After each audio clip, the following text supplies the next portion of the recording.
So, guys, before I run this video, I just wanted to say, when I opened up my other computer, like my main computer, to look at, files and stuff on the Dropbox and go through music, I also opened up iMessage, and a whole entire litany of fucking spam messages that I deleted off of my phone apparently don't delete off my, my computer, I guess, in the sync somehow. So there's like really stupid, like I think there's like a sex spam message or some shit that you're gonna see in the background, but no, it's no, it's completely ridiculous. I just noticed it, but it's totally spam. It's we only need one David Ellefson incident.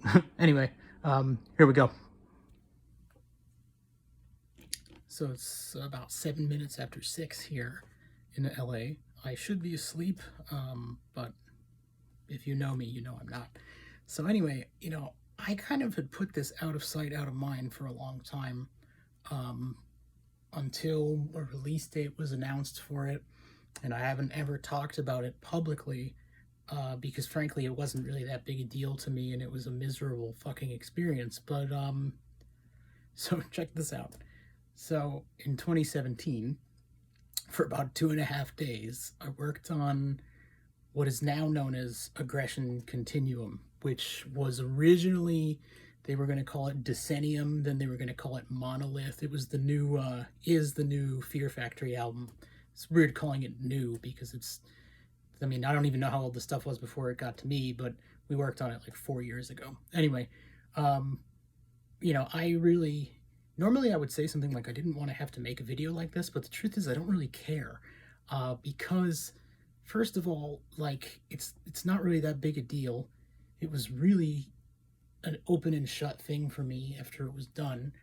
It didn't really end well for me, which again, I don't really care because, months later I got the biggest, most high profile gig I've had out here, to the point where I haven't been able to even post on social media about it this entire time, which is fine. And that's not like some baiting, it's top secret kind of bullshit. Like, literally one of the terms of our deal is that I don't post on social media about it, so I don't. So the sort of the experience of working on the Fear Factory record is kind of just not even remotely on the radar.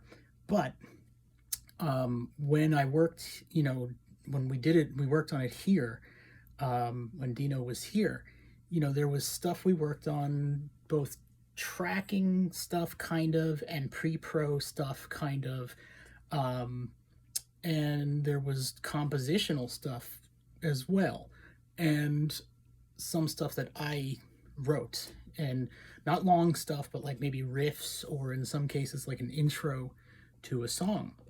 And so all of this happens and stuff, and he was actually really cool while he needed me, but basically, like, again, I don't really want to go into the real negative part of this because I didn't make the video to kind of sling mud, but a lot of stuff that you hear is definitely true. But so we worked on stuff, and so when it was done for me, it was done, and I didn't really feel too bad about it because it was kind of, it's not something I really wanted to continue working on. And I'm sure that dude's like talked miles and miles of shit. I don't really care. I really don't. Like I said, the taste of that record got wiped right out of my mouth, come October, November of 2017. However, since the record is out as of yesterday, Friday, the June 18th, whatever, I was curious because I was, once I knew that it was coming out, I was like, oh, I wonder if he's going to actually use any of the stuff that I worked on here with him. And it wasn't much, and actually it had been so long that I actually had to go back and check, which is why we've made this video today, because I have backups on my Mac Pro from the studio going back to 2008, and I have everything that's happened since then backed up twice over on two synchronous drives in the Mac Pro. And the Mac Pro is actually powered up again in here, so I can show you some stuff real quickly. But anyway, so I was kind of wondering what would happen, if it was released, and you know, I wasn't credited and stuff I used was on there. And actually, I don't know if I'm credited or not, because I haven't seen the booklet, and I think it's too new to have hit Discogs or All Music Guide or whatever. But it's interesting. So I'm gonna flip the camera, and I'm probably gonna make an addendum to this that I'm gonna edit into this, where you know, you'll see in more detail what I'm about to show you. But I want you to check this out. So hold on, let me flip us around here. So it's kind of hard to tell, but I have fired the Mac Pro back up down here, you know, and I got my other system running as well, obviously, so whatever. But if you look really closely here, you know, there's, I'm sorry for showing people's names, it's not really cool client stuff, but you can see Fear Factory, and you can see May 29th, 2017, and you can also see Dino Ghost Solo from July 7th, 2017, because he actually, he took money from a band to do a guest solo spot, and had me do it instead. So, you know, that is what it is. But anyway, so I haven't modified any of these files since 2017. I'll also show you on the other computer. This is my Dropbox, and if you look back into June, July 2017, you'll see some interesting things. Like you'll see Purity intro idea, or Aggression Continuum rough intro idea, or, you know, Aggression Continuum rough intro idea 2. So let's go into that, shall we? Okay, so I've got Pro Tools 10 open on the old Mac Pro. Love this computer. It's a shame that newer stuff doesn't work on it, by the way. But I'm gonna open a session. So let's gosh, there's so much stuff on here. Let's go into 1 terabyte sync. This is number 1 and 2. Let's go to 1, it doesn't really matter. I just want you to see this. Also, I'm using an old school Apple mouse with a totally non-functional scrolling ball, so this might take a minute.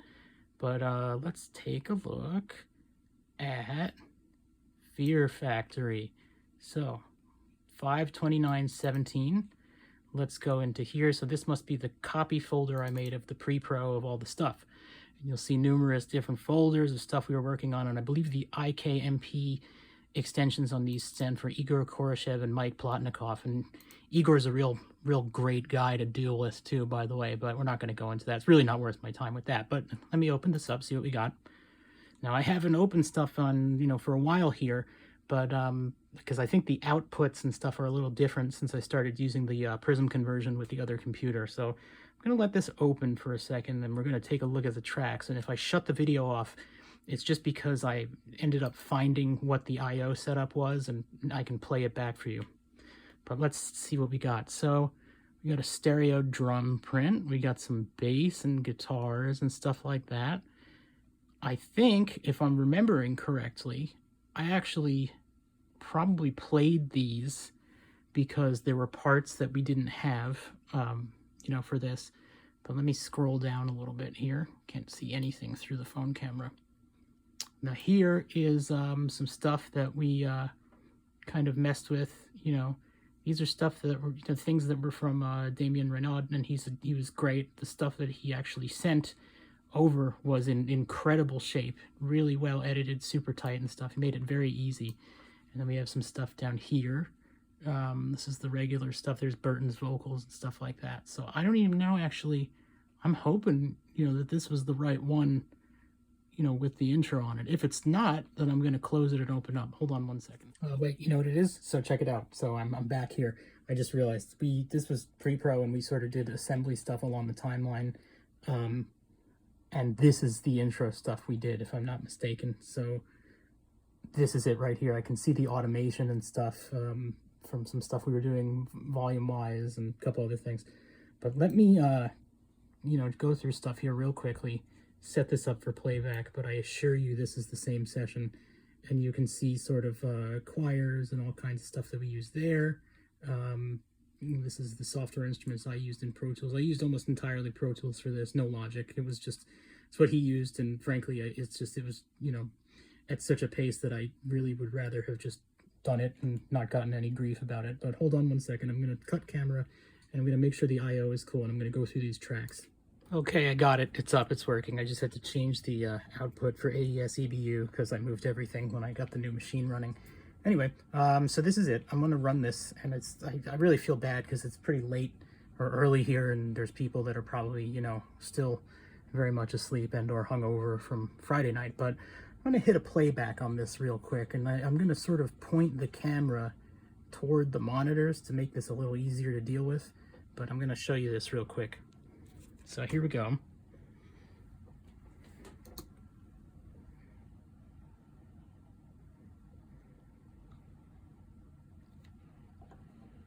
Did this automation thing here. I haven't heard the record yet, but I heard clips on iTunes. Sorry to talk over this.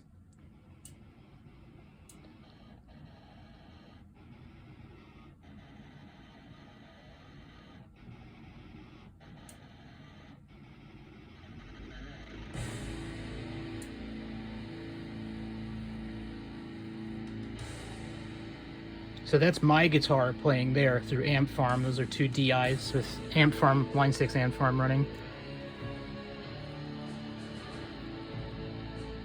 And then there's strings there. Now this melody is definitely on the record, and I definitely wrote it. And there's the original tracks. And they actually went right up to this.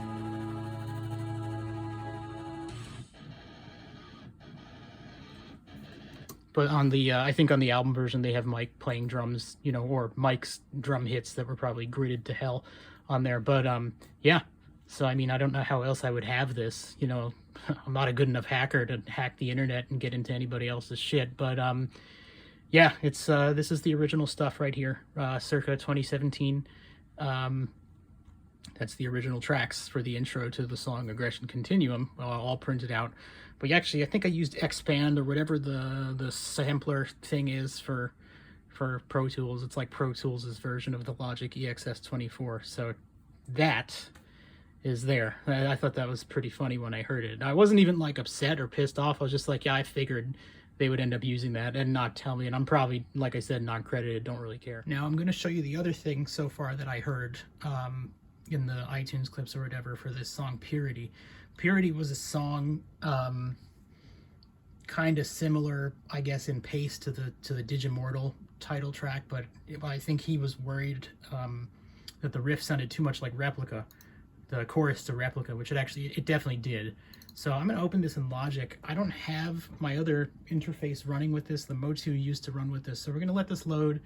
I might end up playing it out of the computer speaker, which is really not optimal, but I'll show you the track layout and stuff and how it was done, because I don't know why I did this in Logic. I think it's just faster for me to make things in Logic. That's why I produce my records in Logic usually and then mix them in Pro Tools.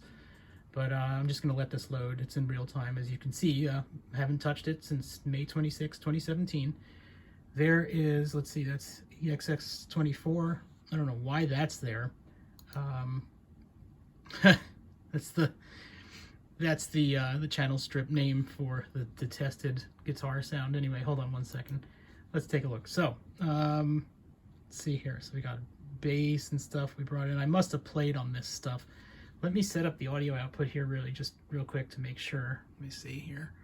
I think in Logic Pro 9, I think we go to audio.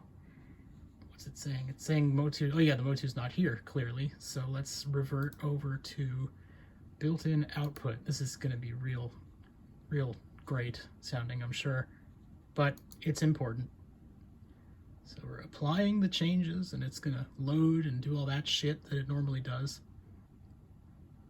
There we go. Melodyne not available. That's right. That's okay. So what we've got here is what looks like drums, which I don't know if they work because I was using external drives for the Tune Track samples, because I don't use drum sounds unless they're made by Tune Track. Let's see here.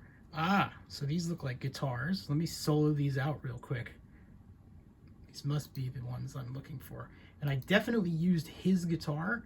He left one of his guitars here for a minute. It was one of the ones with I think the Mexican flag on it, which was, you know, it was just like I think like a transfer graphic. It was printed. I think Dan Lawrence did it. Anyway, the electronics were all fucked up in it. Something was wrong with it. But either way, it worked for this. I just needed it for the tuning and stuff like that for consistency. So let's see what we got. So let me go to the mixer window for a second here. Oh yeah, I must have melodined the bass.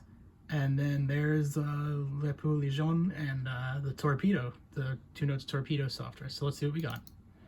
Just gonna.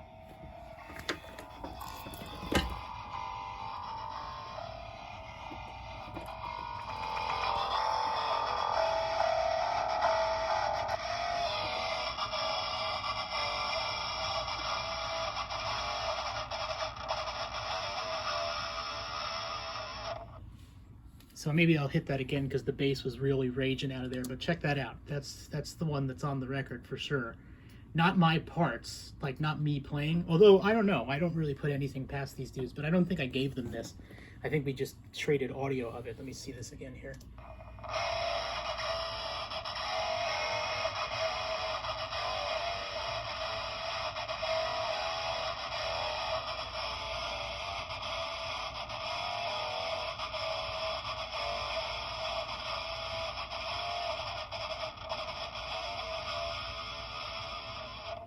And there's always that overhang in case I needed to tack on more. Actually, you know what we should do is we should probably go into iTunes here on the other computer just to check this. I'm really curious to see. But maybe that's what I should have done is I should have played them back and forth with each other. But let's check this out. iTunes wasn't working, but this is it on YouTube. I want to show you this real quick. Again, it's kind of trying not to do this too loud because it's very early here. But this is the actual album version.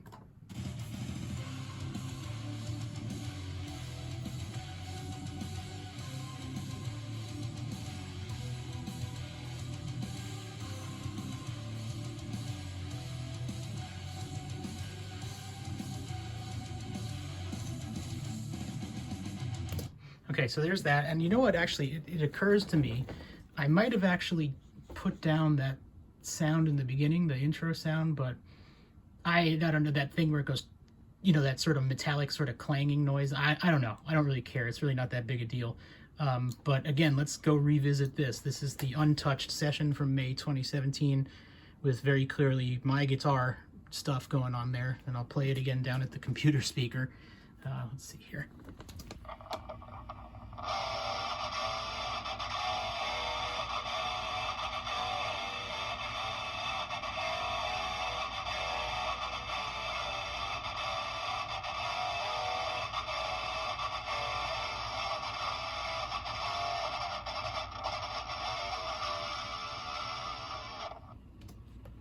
So yeah, there you have it. I mean, like I said, it's really not a big deal.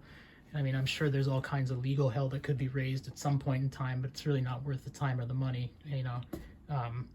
Really not worth it if you know the history there with them. I don't think there's really much to go after. Anyway, not important.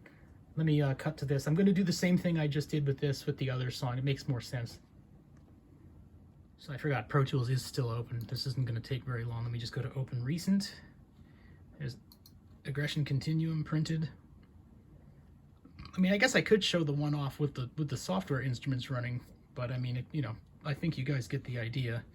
I mean, I'm not gonna, you know, I have no reason to lie about something so little and stupid, you know, but I think the dates kind of show you everything here. But let me go forward in the timeline like I was here. All right, now, let's see.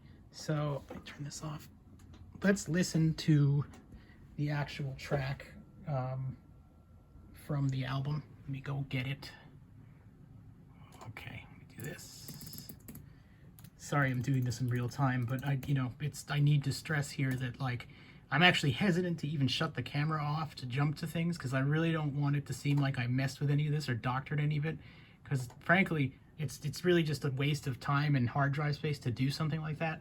And you know, but I'm just trying to be as concise as possible. But anyway, let's check this out real quick. This is the beginning of Aggression Continuum.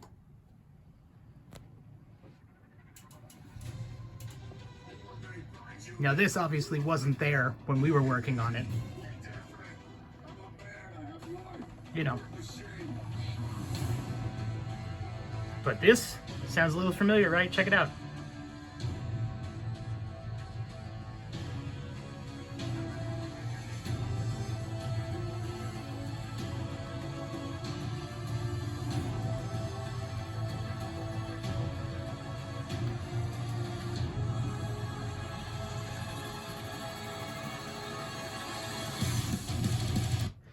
funny. I don't remember doing those two notes at the end. Is probably Igor trying to, you know, make changes just so he could say that he wrote it. Yeah, he was a real pleasurable dude to deal with. Again, it doesn't really matter, you know. I'm not the one that like sexually harassed security on the Yes tour. Let me take a look at this here. Let me get the I/O going. I think it's still good. Let me go into the mix window. Let's take a look. All right, I think this was something like, I want to say Dig 910. I'm gonna take a look here. Play this for you. Oh, we're too far. Hold on, let's go back. It's really hard to do the mouse and the thing, you know, and the camera thing at the same time. Okay, check this out. So this might be loud, but I'm gonna play it here for you.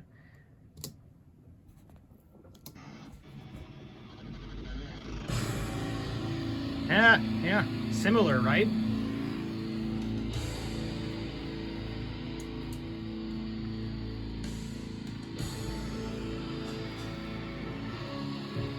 That sounds kind of familiar.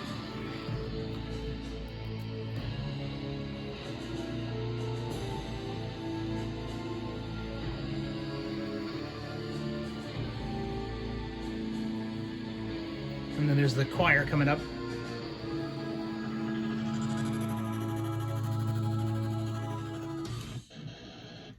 Anyway, so yeah, how about them apples?